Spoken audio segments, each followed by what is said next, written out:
The following stories tell the tale of some of the most evil teens in the world and the court cases associated with them. We have a 15-year-old boy who killed his mother over nothing more than a bad grade, another teenager who killed a father of 4 by throwing rocks over an overpass at incoming traffic, and another teenager who killed countless innocent victims as a result of his hate. It's the murder case shocking America. A 15-year-old confesses to strangling his mom over a bad grade. Do you solemnly swear or affirm to tell the truth, whole truth, and nothing but the truth, so help you God? I do. Greg Ramos wore a blank expression in court as he was arraigned for first-degree murder. Arguments between teenagers and their parents are very often common. There's a lot of reasons why these arguments may occur, with grades being one that is particularly common. Normally, these issues resolve themselves after everyone has some time to cool down. Rarely do they result in someone being murdered. Well, except for in this case. Police say Greg Ramos and his mother got into a terrible argument when he came home with a D in school. Around midnight, he allegedly sneaked into his mom's room and strangled her. Then he went to get a wheelbarrow to bring the body out of the house. When he returned, he discovered she was still alive. He told police he strangled her again, this time taking half an hour to kill her. At one point in time, Greg Ramos was someone who appeared to have a bright future ahead of him. This Florida teenager was typically a pretty good student and was skilled in the art of Taekwondo. He was also a member of the Orange City Police Explorers Youth Group. He hoped that this training would help him to one day achieve his goal of becoming a homicide detective. This career is almost painfully ironic when you consider what ends up becoming of his life, but we're not there yet. Growing up, Greg was known to be a relatively kind child. He might have had a little trouble socializing, but overall he was pretty normal. It wasn't until he was a teenager that things took a turn for the worse. It was the year 2018 and Greg was 15 years old. He had come home from school with a D, and he and his mother, 46-year-old Gail, got into a huge argument. According to Greg, the night ended when he went up to his room and went to bed. The next day, he said he left early for school, and when he returned home, he walked into a nightmare. He said that the house had been totally ransacked and that his mother was nowhere to be seen, even though her car was still sitting in the driveway. He then made a tearful phone call to the police. I checked the entire house because I was looking for her, but she's not here. Greg told the police that he suspected that his mother had been kidnapped sometime after he last saw her, early that same morning at around 6:30 a.m. He definitely appeared legitimately worried about her well-being, as anyone at that young age would be in this sort of situation. But as police look further into this situation, they see that there are some things about Greg's story that seem to be a little suspicious. First of all, after a quick search of the local dumpsters and nearby woods, they found some of the items that were supposedly stolen during the alleged robbery. Some of these items included an Xbox and a gun. Why would a supposed robber just dump these things? But that's not the only thing that made Greg look suspicious to the investigators. He also had some scratches on his face that looked like they could have been defensive wounds. Could they have been caused by his own mother while she was fighting for her life? In the body cam video recorded by the Volusia County Sheriff's Office, 15-year-old Gregory Ramos seems upset and confused, worried about his mother, and he seems to work with investigators to try to track her down. She always takes the train. She always takes the train. Doesn't make any sense. But was Greg really just the scared little boy that he portrayed himself as? The video shows Ramos even taking deputies on a tour of the house, listing all of the things he claimed had been stolen. I had a radio here, and I had an extension cord with an alarm clock, and then I had my $1,000 computer here. In the video, Ramos stays with deputies outside, calling his stepfather who'd been out of town. But investigators say his story had many holes, including that his school said he had checked himself out early and that he didn't ride the bus. Greg denied any possible involvement by claiming that he had been at school the whole day and had taken the bus back home. As it would turn out, this was a complete lie. As soon as the police verified this, they ended up taking Greg into custody for questioning. It didn't take long for him to crack under the serious questions he was faced with, and he ended up confessing to everything. He had killed his own mother. What is perhaps even more disturbing than the fact that Greg killed his own mother over a bad grade is that he had the chance to stop what he was doing and spare her life. However, he chose otherwise. After his first attempt to kill her failed and he discovered that she was still breathing, He could have taken that opportunity to seek help for her, or to simply not continue to hurt her. But he did not take this option. As it would turn out, Greg waited until his mother fell asleep that night of their fateful fight. It was then that he killed her with his own bare hands. He then decided to borrow a wheelbarrow and use it to transport her body. He needed help with the actual burial of the body, so he enlisted two of his friends, Brian and Dylan. They ended up choosing a church of all places to bury the body of Greg's mom. There was a fire pit on the church property where they dug a shallow grave and put her inside. They then returned to Greg's house to help him stage a fake burglary before he called the police to issue a report. Even though Greg appeared to be genuinely upset in the body cam footage taken from outside of his house when the police arrived, investigators were able to see past his whole facade. They could tell that he didn't actually have any remorse for what he had done. County Sheriff Mike Chitwood called Ramos soulless. At first, young Greg Ramos told police he came home from school and found his home had been ransacked and his mother missing, presumably abducted by the burglars. But Greg Ramos had scratches on his face and he was taken in for questioning. Pretty soon, his story fell apart. This wasn't the first sort of case that was difficult to break down. It became clear pretty quickly that Greg had made this whole thing up. It was very boom, boom, boom, boom, boom. Normally you figure there's a point in time where somebody's going to break down or there's going to be some type of emotional. There was no emotional, nothing. There was nothing at all like that. It wasn't hard for the police to locate Gail's body because the teens didn't do a very good job of burying her. We did a cursory search. Unfortunately, her foot was protruding after digging down maybe 8 or 10 inches. That's not really a big place to where he put his mom. What kind of child is capable of killing and burying their own mother at the young age of 15? Officials say you have to be a true sociopath to carry this out. A lot of times there are signs of sociopathic behavior in children, but they aren't detected until it's too late, and sometimes there are no signs at all. These kids, very often we don't see the signs because they are showing no emotions at all. They are what we simply call flatline. They don't show any empathy, any sympathy, any remorse, any guilt. It wasn't as if Greg had any true reason to hate his mother. She was a kind, loving, and supportive mom. She supported him in his different endeavors. For example, in this Taekwondo tournament that he completed in 2015, his mother was on the sidelines to cheer him on. In fact, the very last thing she ever posted on Facebook before her murder was a picture of her beloved son that was taken when he was 6 years old. She wrote, "Love this face." Police also said that Greg appeared to be proud of what he had done and even bragged about it when he was in custody. He got out of that car and went to that crime scene like a little kid would go to Christmas morning down the steps and show us and tell us once again everything that he had done to his mother. Greg's friends Dylan and Brian were not at the home when he killed his mom, but they were still charged in connection to the case. Greg was of course faced with the most serious charge, which was first-degree murder. He eventually pleaded guilty. In court, he did eventually express some remorse for what he had done. There are so many conversations that I want to have with her, but now cannot. Because of my actions, I will never get to truly know my mom. While in custody, he seemed to be trying to make the most of what was left of his life by achieving his high school diploma. He said that one of the reasons he did this was to honor his mother's memory. At the end of the day, though, this wouldn't prevent him from having to face the consequences of his actions. Developing at noon, a judge has just sentenced the teen to 45 years in prison for his mom's murder. Gregory Ramos was 15 years old when he confessed to killing his mother and burying her body. News 6's Ezzy Castro was at the hearing where Ramos and his family members spoke.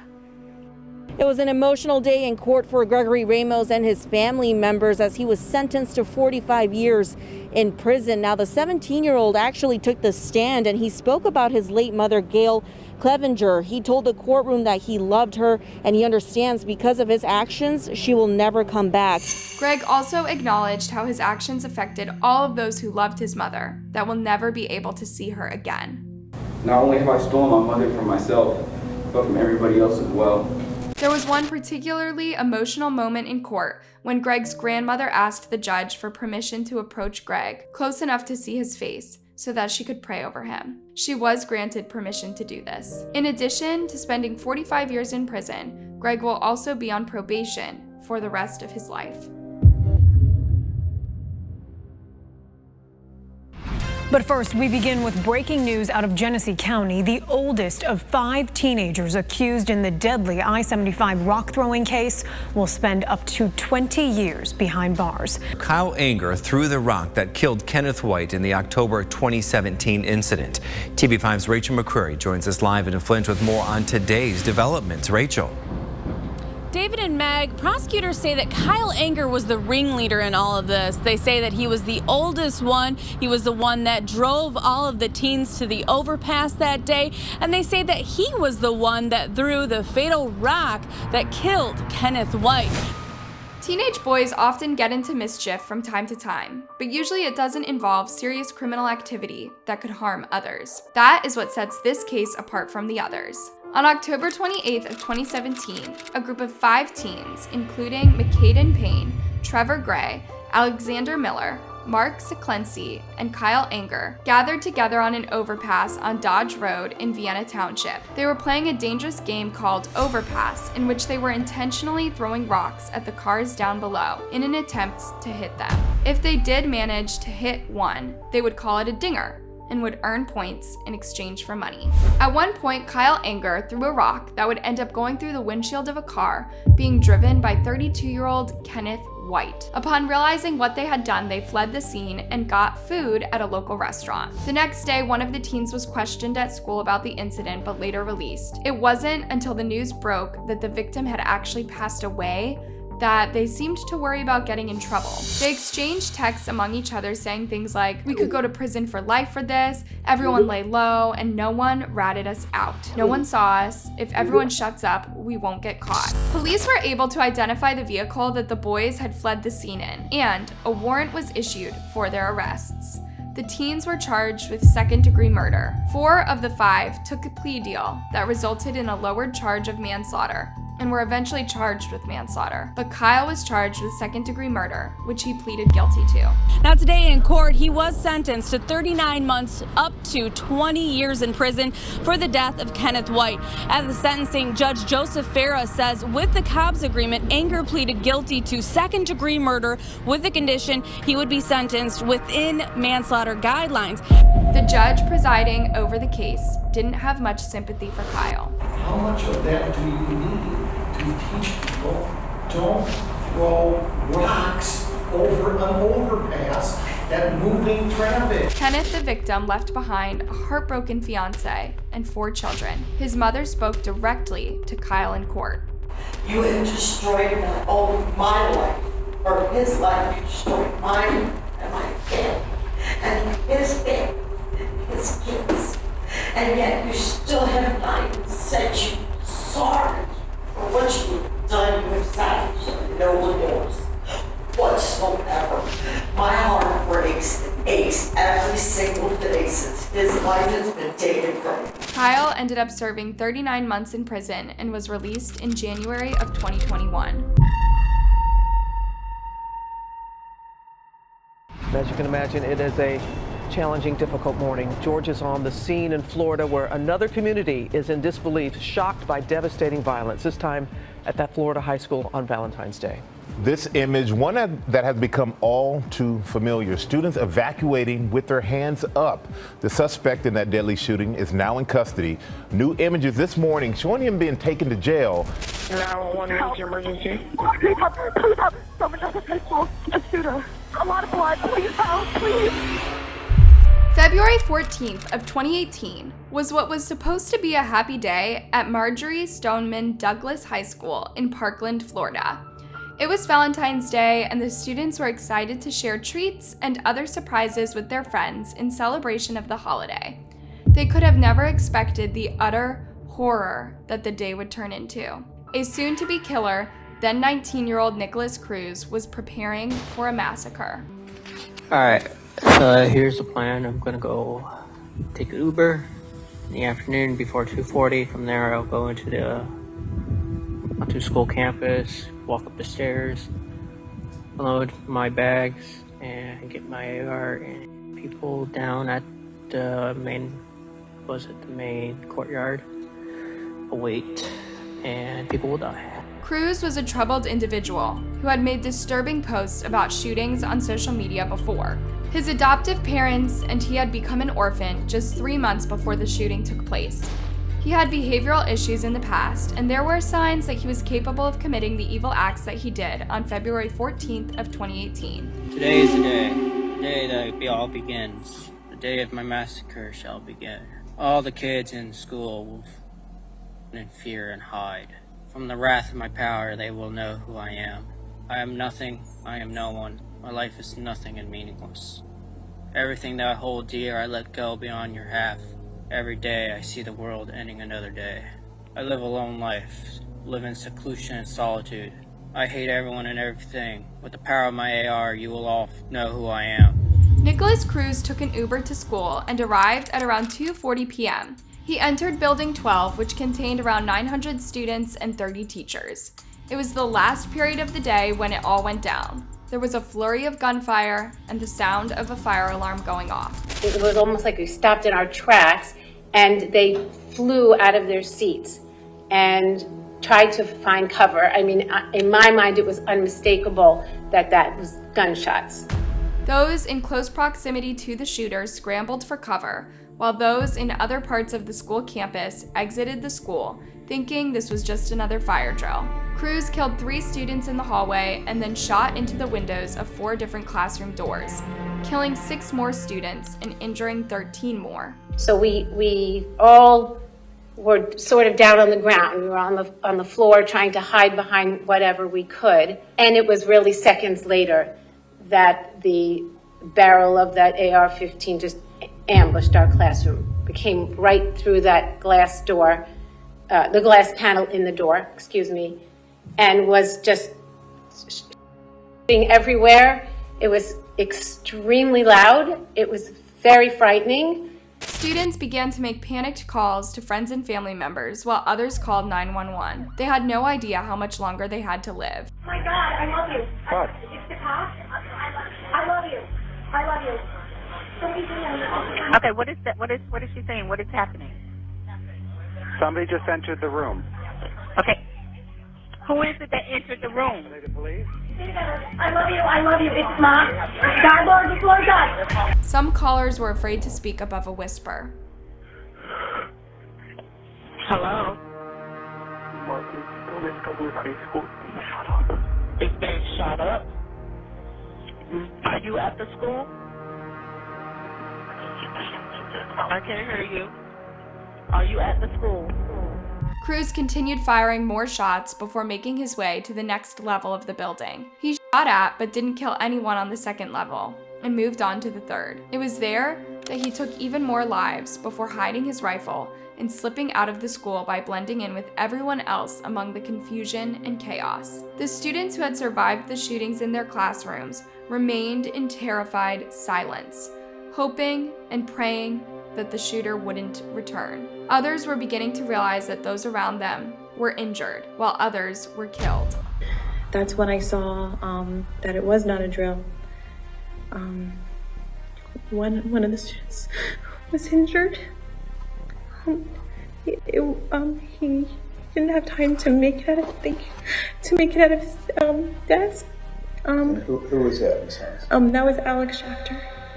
People present at the shooting were able to identify Cruz, and he was arrested at around 3:40 that same day. What's going on? What's going on today, bro? The demons, man. Demons? Voices. Yeah, no problem. Voices and demons? Where's the voices? While parents and students tried desperately to reunite with one another, others had endured an agonizing wait as they prepared themselves for the worst. The devastation was incredible. 14 students and 3 staff members were killed. Many, many more were injured. It was something that shook the entire nation and furthered the controversial discussion about gun control.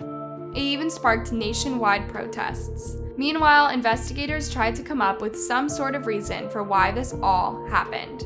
Cruz appeared to try to appear insane in order to face reduced consequences. And you're talking about demons. What are the demons? Voices. Well, tell me about it. What are the voices about? It's another voice, the evil side. Okay. And how long has that voice been going on? Years. Okay. When did it start, you think? When your mom passed? It started Where's when my mom passed? One of the most unsettling aspects of the many interviews investigators did with Cruz is this one, in which he described exactly what the voices in his head were supposedly telling him to do. Did you ever tell anybody about the voice? Never? And what does the voice say to you? Well, what does it tell you to do?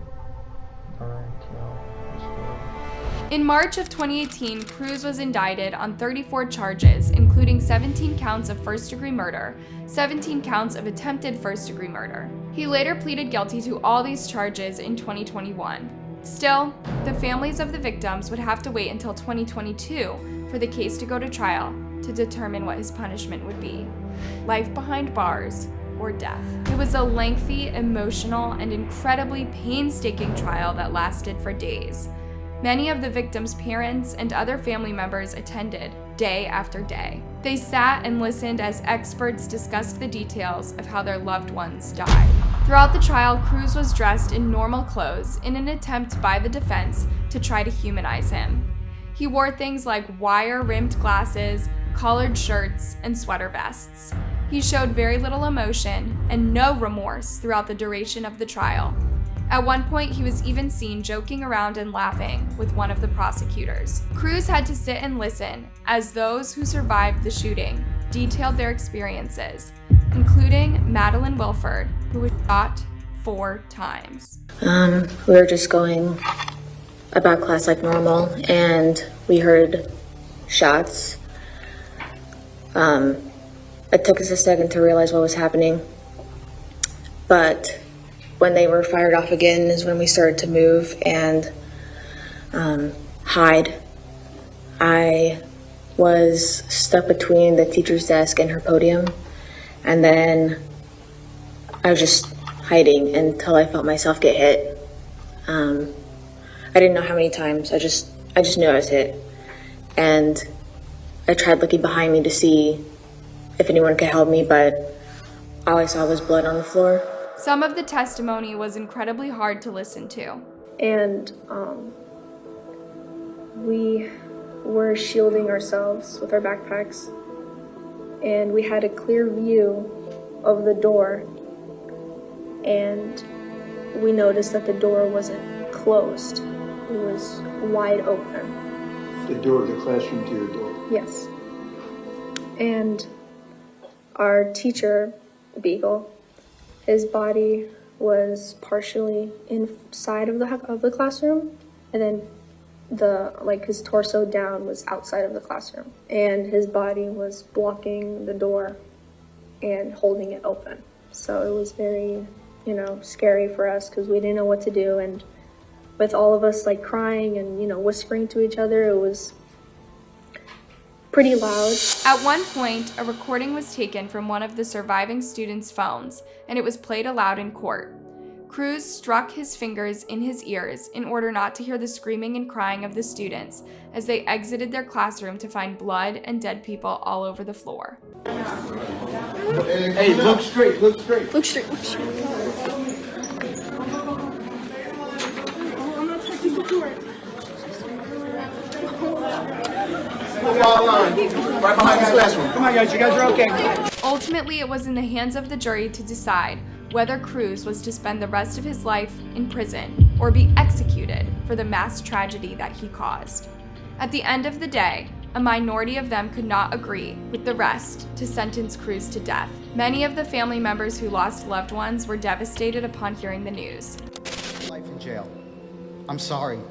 That is not okay. As a country, we need to stand up and say that's not okay. I pray that animal suffers every day of his life in jail, and he should have a short life. Finally, at the end of the trial, loved ones were given the opportunity to address Cruz directly in court and tell them not only how much they hated him, but how what he did affected their lives forever. A prison where you will spend the rest of your miserable life having to look over your shoulder, worried about every single minute of your day, of your life, and scared out of your mind, fearful for someone to take you out. A prison where you will be other inmates' boy toy. A prison where your fellow prison inmates are just waiting to tear you apart. Cruz remained emotionless and expressionless throughout even the most jarring of victim income statements that were directed at him. It was clear that nothing that was being said was really having any sort of impact on him. Watch the video of you. I'm glad I get to see your face right now. Of you killing my daughter for the very first time. And I watched you kill my daughter on video. And unfortunately, I saw you killing many of the others as well. I saw you enjoying it. And I saw also what I expected of my daughter, who was the toughest human being on the face of the earth, running for her life down the hallway. And the thing is, my daughter made it to within 1 second of being alive. She actually made it into the stairwell. You shot her with a single shot. You severed her spinal cord. Her chest filled with blood. Another poignant moment came as Manuel Oliver, the father of young Joaquin Oliver, took the stand and got the chance to address Cruz face to face. Manuel was advised by some of the other parents of shooting victims not to attend the daily court sessions due to the deep anger and hatred he felt towards Cruz. He did not listen to them because he knew that any uncontrolled outbursts on his part would not have been any good for the victims or the families. So he patiently waited his turn on the day of the victim impact statements to tell his son's killer what he really thought of him, and he didn't hold back. He doesn't deserve to be here in this society. And I admire all the families that were here, spending hours, days. I was with you. Trust me. I was crying in my office, breakdowns. But follow my friend advice. Stay home, man. But not today. Do I feel better now? I don't know. Tomorrow, you guys are gonna go back to your perfect lives, enjoying your family. Tomorrow we're going back to our thing. Missing our kids. You are out of the picture, and you will be erased from the picture sooner than later. It's time for you to be afraid of me.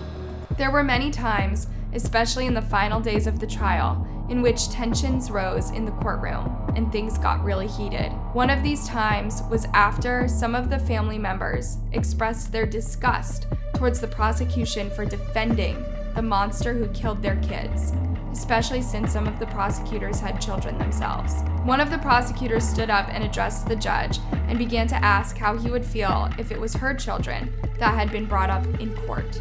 It's safe to say that the judge presiding over the case didn't take this very well, and understandably blew up at the prosecutor, even going as far as to kick him out.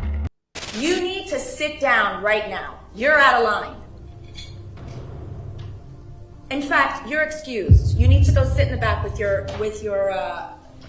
chief public defender. He's the public defender. Mr. Weeks, please ask the lawyer from your office to go sit down and not say anything else.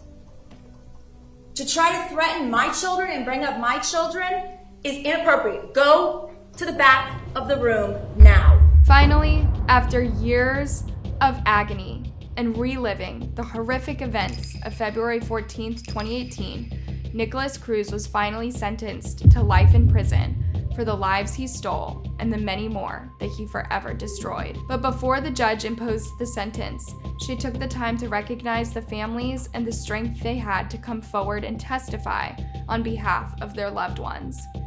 I want to thank you because you were ordered so that we could have a fair and clean trial. In addition to sentencing Cruz to life in prison without the possibility of parole, she also ensured that he would not have access to any sort of commissary until he paid all of his debts. Was it the justice the family members involved would have wanted? Probably not. But it was the best that she could offer to them. And so there we have it. 3 unbelievably evil teens who all claimed lives in the most selfish and horrific ways. May all those who continue to be harmed by this murders one day experience lasting peace.